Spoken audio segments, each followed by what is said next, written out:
अस्सलाम वालेकुम students, welcome to lecture 3 week number 3।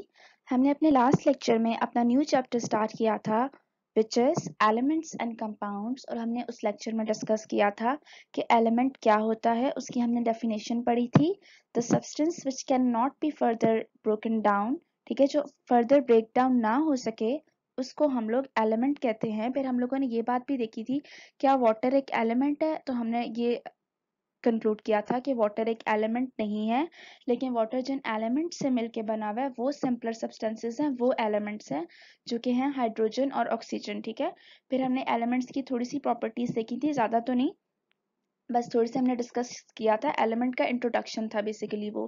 ठीक हो गया। फिर आप लोगों को मैंने बताया था कि वाटर की रीज़न बताई थी कि वाटर क्यों एक एलिमेंट नहीं है। ठीक हो गया। वाटर का कॉम्प्लेक्स स्ट्रक्चर है, उस वो जिनसे मिल के बना हुआ है वो एलिमेंट्स है, लेकिन वाटर खुद एक एलिमेंट नहीं है। ठीक हो गया। अच्छा, आज के लेक्चर में हम लोग डिस्कस करेंगे naming and symbols of elements, कि एलिमेंट्स को नेम कैसे किया जाता है और उनके सिंबल्स कैसे कौन कौन से हैं। ठीक है, हम लोग ये देखेंगे आज के लेक्चर में। So let's begin with that. Naming and symbols of elements. Each element is given a name and a chemical symbol. कह रहे हैं जितने भी elements हम लोगों ने पढ़े थे लास्ट लेक्चर में कि there are 116 total elements। ठीक है, उसमें से हमने पढ़े थे कि कितने नेचुरली एग्जिस्ट करते हैं और कितने मैन मेड हैं। ठीक हो गया। तो वो कह रहे हैं जितने भी एलिमेंट्स हैं जो डिस्कवर हो चुके हैं उन सबका एक कोई ना कोई नेम है और उनका कोई ना कोई केमिकल सिंबल भी है जिससे वो पहचाने जाते हैं या आइडेंटिफाई किए जाते हैं। ठीक है, name of an element may be different in different languages. अब वो कह रहे हैं जो जैसे हर एलिमेंट को कोई ना कोई नेम दिया हुआ है तो वो डिफरेंट हो सकता है डिफरेंट लैंग्वेजेस में। ठीक है, जैसे कि ग्रीक लैंग्वेज में कोई और हो सकता है, फ्रेंच में उसका नाम कोई और हो सकता है, लेकिन केमिकल सिंबल जो है वो एलिमेंट का एक ही होता है।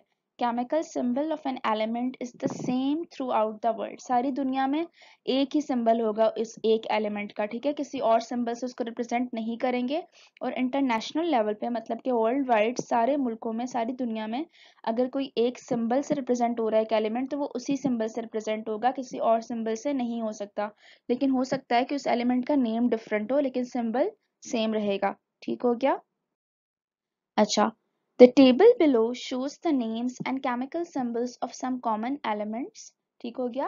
यहाँ पे एक टेबल दिया हुआ है आप लोगों की बुक में, उसमें आप लोगों का बताया हुआ है कि कुछ एलिमेंट्स दिए हुए, उनके नेम्स बताए हुए और उनके केमिकल सिंबल्स भी बताए हुए उसके ऑपोजिटली। ठीक है, जैसे कि first of all aluminium. Aluminium is an element and it's symbol is Al। ठीक है, एल्यूमिनियम इसका नेम है, नेम ऑफ एलिमेंट, इसका केमिकल सिंबल है Al। अब सारी दुनिया में एल्यूमिनियम को Al ही कहा जाएगा, लेकिन हो सकता है एल्यूमिनियम का नाम चेंज कर दें कोई किसी और लैंग्वेज में। ठीक हो गया। Next is calcium. कैल्शियम का सिंबल है Ca। Next is carbon. Carbon का सिंबल है कैपिटल C। ठीक हो गया। Next is chlorine. क्लोरीन का केमिकल सिंबल है Cl। Next is cobalt. Cobalt का केमिकल सिंबल है Co। Next is copper. अब देखें कॉपर का नेम चेंज है, ये किसी और लैंग्वेज में है, कपरम कहते हैं इसको। ठीक है, किसी और लैंग्वेज में कॉपर, और इसका नाम कपरम भी है। ठीक है, इसका केमिकल सिंबल है Cu। अब कॉपर को हो सकता है कुछ लोग या कहीं पे कपरम कहा जाता हो, लेकिन वो लोग कपरम का भी उनसे सिंबल पूछें तो वो Cu ही बताएंगे। इसीलिए हम लोगों ने ये बात पढ़ी थी कि नेम ऑफ एलिमेंट चेंज हो सकता है लेकिन उसका सिंबल वही रहता है। ठीक हो गया। Next is helium. हीलियम का सिंबल है He। Next is hydrogen. Hydrogen का सिंबल है capital H। Next is iodine. Iodine का केमिकल सिंबल है capital I। Next is iron, इसको फेरम भी कहते हैं, लेकिन केमिकल सिंबल सेम ही होगा दोनों का, आयरन का भी Fe होगा और फेरम का भी। ठीक हो गया। मैग्नीशियम, इसका केमिकल सिंबल है Mg। नाइट्रोजन, इसका केमिकल सिंबल है capital N। Next is oxygen. Oxygen का केमिकल सिंबल है कैपिटल O। सोडियम, जिसको नाट्रियम भी कहा जाता है, इसका दूसरा नेम है, इसका केमिकल सिंबल है Na। सल्फर, सल्फर का केमिकल सिंबल है कैपिटल S। सिल्वर का केमिकल सिंबल है Ag और सिल्वर का दूसरा नाम क्या है? आर्गेंटम। ठीक है। टंगस्टन, टंगस्टन का दूसरा नाम है वोल्फ्राम और उसका केमिकल सिंबल है कैपिटल W। जिंक, जिंक का केमिकल सिंबल है Zn। अब आप लोग ये चीज नोट कर रहे हैं कि जिस तरह सोडियम का दूसरा सेकंड नेम जो है वो नेट्रियम है, तो उसका केमिकल सिंबल भी उसके सेकंड नेम से थोड़ा सा रिलेटेड है। सोडियम का एस नहीं है सिंबल, Na है, ठीक है, सल्फर का एस है। इसी तरह सिल्वर के केस में इसका केमिकल सिंबल एस से स्टार्ट नहीं हो रहा, जिसका सेकंड नेम है आर्गेंटम Ag, उसकी मतलब उसके लेटर्स हैं इसमें सिंबल में, ठीक हो गया। इसी तरह टंगस्टन के केस में टी नहीं है इसका सिंबल, W है, क्योंकि इसका सेकंड नेम क्या है, वोल्फ्राम, ठीक हो गया। Now, you can see that first or only letter in a chemical symbol is always capitalized.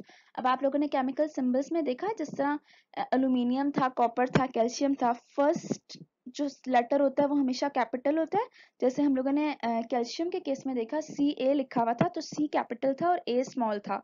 And any other letter that follows is in lower case. Lower case का मतलब होता है कि small letter, ठीक है, capitalized मतलब capital letter।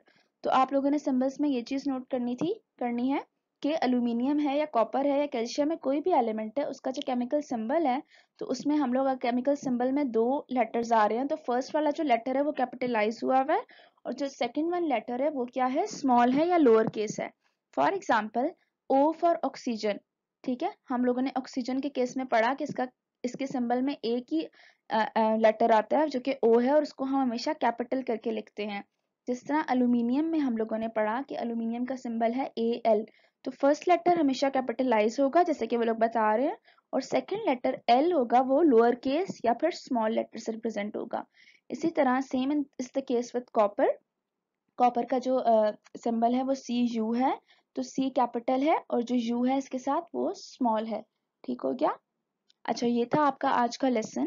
आप लोगों ने इसमें देखा कि एलिमेंट्स को नेम कैसे किया जाता है, उनके सिंबल्स किस तरह के होते हैं, या आपने थोड़े से याद रखने हैं कुछ common elements, oxygen, hydrogen, nitrogen वगैरह के, एल्यूमिनियम के कुछ थोड़े से इंपॉर्टेंट हैं, जो ज़्यादा एलिमेंट्स हम लोग यूज़ करेंगे, मैं आप लोगों को बताऊंगी, वो आप लोगों ने याद रखने हैं, जहन में रखने हैं। तो ये लेक्चर आपने अच्छी तरह सुनना है, बुक पे जाके आपके जो चैप्टर है जिसपे ये लेक्चर है, जिसपे टॉपिक है, वो आपने देखना है। टेबल पूरा बना हुआ है, जो मैंने स्लाइड्स में भी बनाने की कोशिश की है, लेकिन स्लाइड में एक स्लाइड में पूरा नहीं आ रहा था, तो 3-4 स्लाइड्स हमें लगी हैं, लेकिन आप लोगों ने जाके बुक पे वो टेबल पूरा देखना है, उसको अच्छी तरह से समझना है, और सिंबल्स को कोशिश करनी है कि याद रहे, ठीक हो गया, ताकि आपको एलिमेंट्स आइडेंटिफाई हो सकें कि कौन सा एलिमेंट लिखा हुआ है।